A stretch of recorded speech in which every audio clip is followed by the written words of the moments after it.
Now Joseph had been brought down to Egypt. Potiphar, an officer of Pharaoh, the captain of the guard, an Egyptian, had bought him from the Ishmaelites who had brought him down there. The Lord was with Joseph, and he became a successful man. And he was in the house of his Egyptian master. His master saw that the Lord was with him, and that the Lord caused all that he did to succeed in his hands.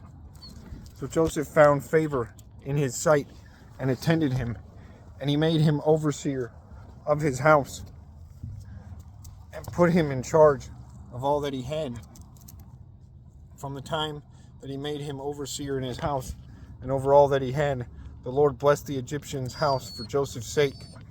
And the blessing of the Lord was on all that he had in the house and in the field. So he left all that he had in charge, all that he had in Joseph's charge. And because of him, he had no concern about anything but the food he ate. Now Joseph was handsome in form and appearance. And after a time, his master's wife cast her eyes on Joseph and said, "Lie with me." But he refused and said to his master's wife, Because of me, my master has no concern about anything in the house. He has put everything that he has in my charge. He is not greater in this house than I am, nor has he kept back anything from me, except you, because you are his wife. How then can I do this great wickedness and sin against God?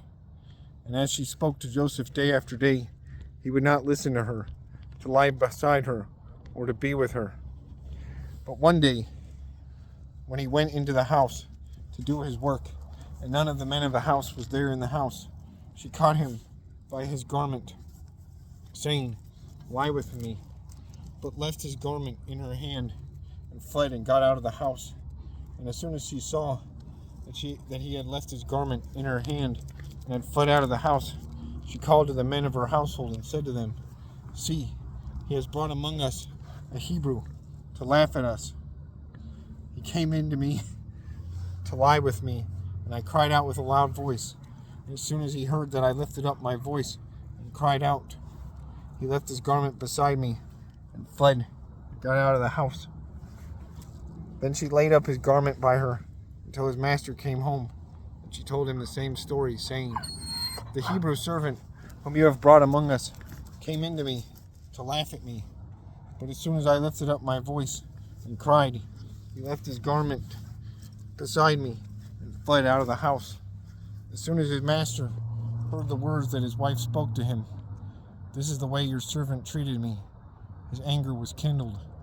And Joseph's master took him and put him into the prison, the place where the king's prisoners were confined.